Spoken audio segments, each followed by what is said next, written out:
Living on Earth might make you feel small. You're just one of 8 billion on this blue cosmic ball. So many characters with their roles to play. Perhaps many, if not most, still finding their way. Some who are given to athletic pursuits, while others find joy on educational routes. Those who build and those who farm. Those who sell widgets using their charm. But aren't we more than what we do?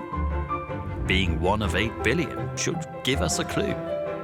On our own, it's difficult to make a big dent. Brokenness and need refuse to relent. Perhaps we were designed for a much grander endeavor. Not toiling alone, but pulling together. The planet is large, this much is true. But when God calls his people, there's so much we can do. Solve the world's problems. That does sound absurd. But maybe we can start with this strange little word.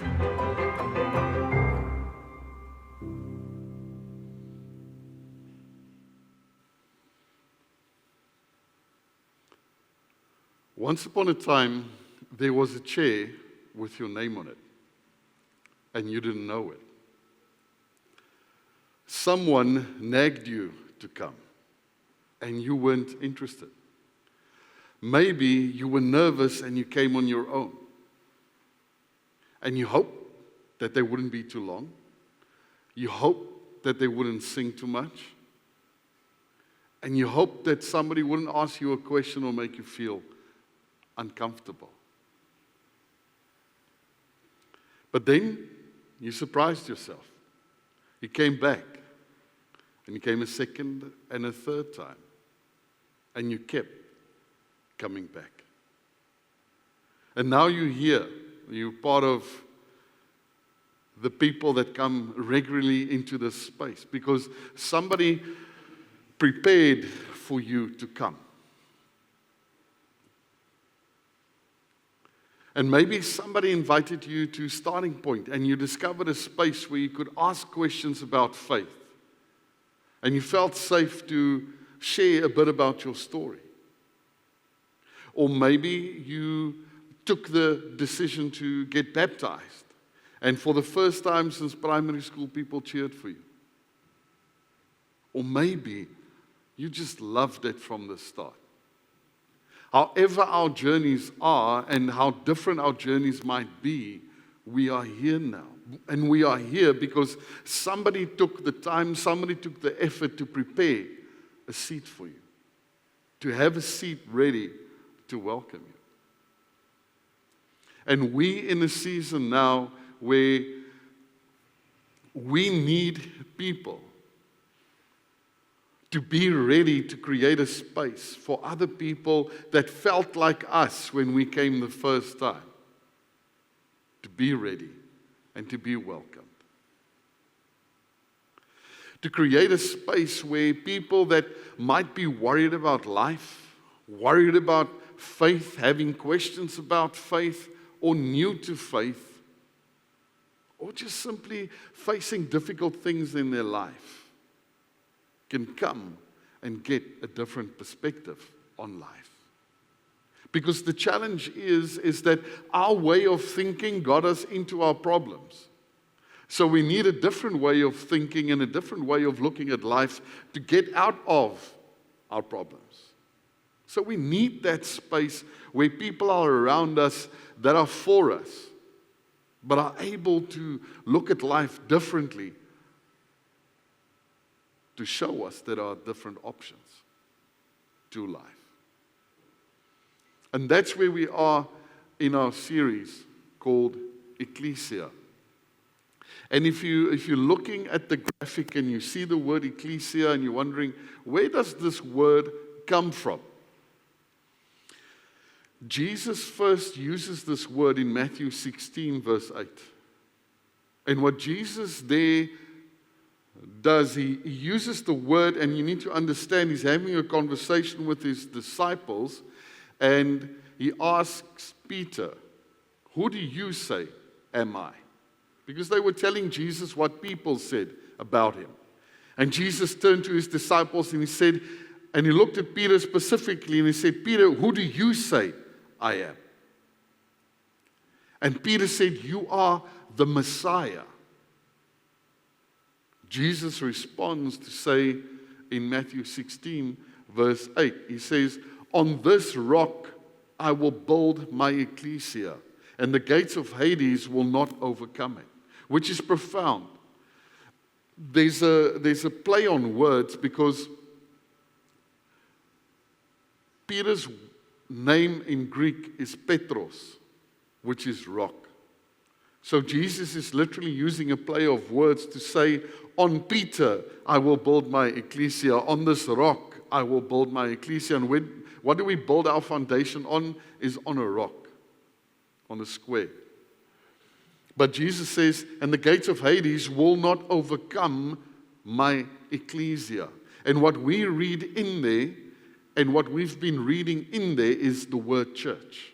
So we read, on this rock I will build my church. And then immediately, because we're talking about building and the way we see church, we think of buildings. But that's not what Jesus meant, because the word ecclesia, as Wim unpacked for us in week 1, was that Jesus' intention of using that word is my assembly, my movement. So Jesus literally says, and we must understand the context of Peter's words. He says, you are the Messiah, the Savior, the one that's going to reunite us with God the Father, bring us into a relationship. And Jesus then says, if you understand this, if this is what your focus is, on that I will build my assembly, my movement. Not a church building, not an organization, and not something that we do for an hour on a Sunday. Because that's all the wrong things we connect when we think of the word ecclesia and we think of the word church. Jesus' plan wasn't to build buildings, it wasn't to create organizations, and it wasn't for us to spend an hour together on a Sunday. Jesus' plan was for a movement to launch. People to come together from this revelation of the fact that Jesus has opened the way into relationship with the Father. And he's saying, that's what you need to be about. And if you do that, then I can build my movement. I can build an assembly. And that's what Mervyn shared with us last week, is when Jesus died, everybody expected Jesus to do what dead people do, is stay dead. And they thought this whole movement collapsed. This is the end of it. But Jesus didn't. Jesus rose. And because of that revelation, we have what Mervyn shared with us last week, the first sermon. And this is the amazing part. It's the same people, it's the same person, Peter, from this passage, but the same Peter that denounced Jesus before he was crucified 3 times to say, I don't know him, because he didn't want to be caught up in what Jesus was caught up. That same Peter, in front of the same people that crucified Jesus, when he was called in front of them, and he said, this was his message, go and read it in Acts, or join Mervyn's community group, because they're busy going through it verse by verse. Peter said to the same people that had the authority to crucify him, he said, Jesus was the Son of God. You killed him. Repent. Wow. What changed? What Jesus said, what Peter said from a I understand perspective, you are the Messiah, after Jesus' resurrection, sat in his heart, because he understood what Jesus did. He thought he knew, but then he knew. And it allowed him to share this message unashamedly. And this is why it's so important for us to wrestle with this whole church thing. Because through the ages, what church looks like and what church feels like changed because culture changed. And Jesus never intended a set specific idea of church. Jesus had a clear vision for the church and what the church needs to do, and we need to make sure that as we create a church for the next generation, we don't lose sight of Jesus' plan for the church. Because when the church veers from Jesus' vision, the church becomes weird. A year and a half ago, pastor spraying people with doom. When the church loses its vision that Jesus gave it, the church becomes weird.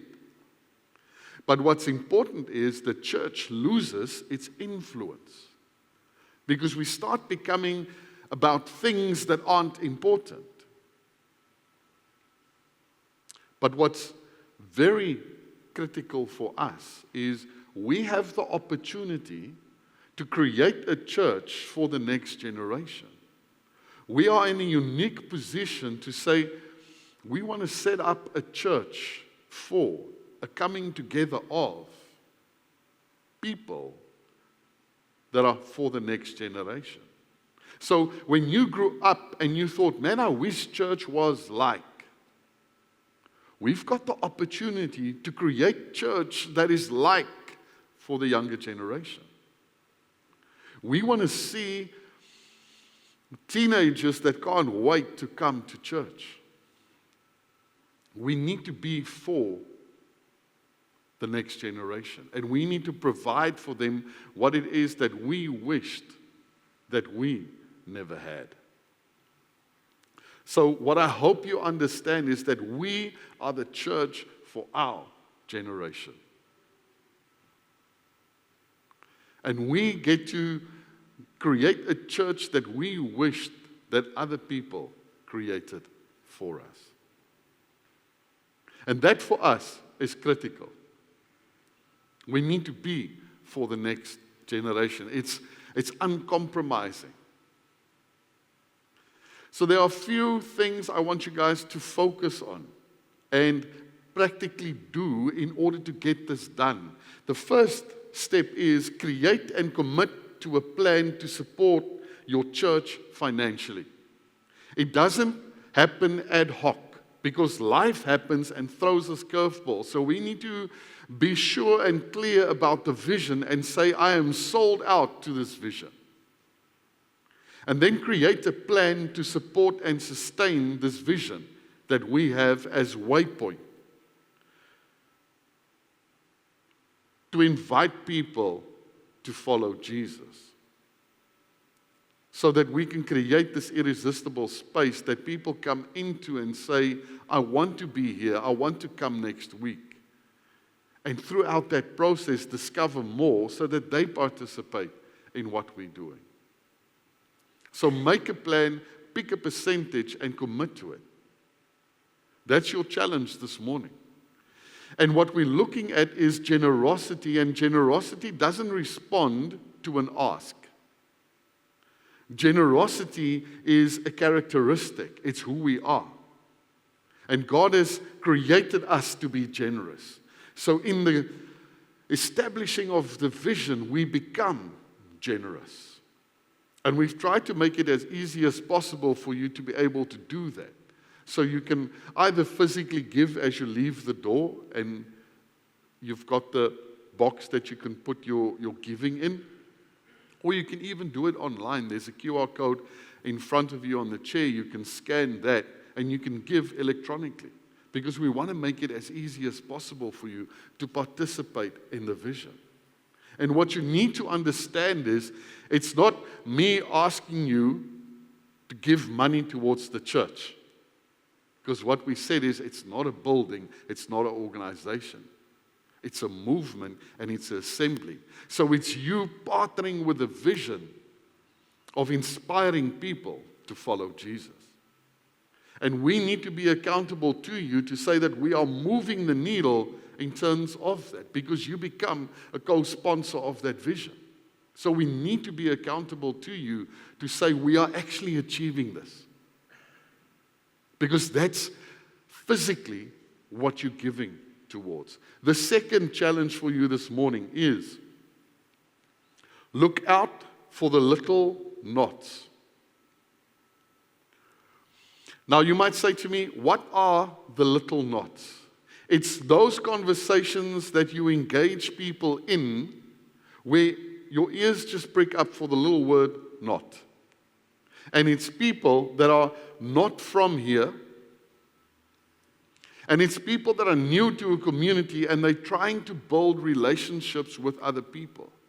But it's also people that say to you, it's not going well because life throws curveballs. So it's people that need support and other people around them. And it's also people that say to you, I'm not prepared for this. So these are the people that we look for so that we can invite them moving towards where we are. That's the people that we focus on. So we create this environment so that we can invite those people into, so that they can be part of this. And the worst thing that somebody could say to you when you invite them is no. It's that simple. What have you got to lose? Absolutely nothing. But what have you got to gain?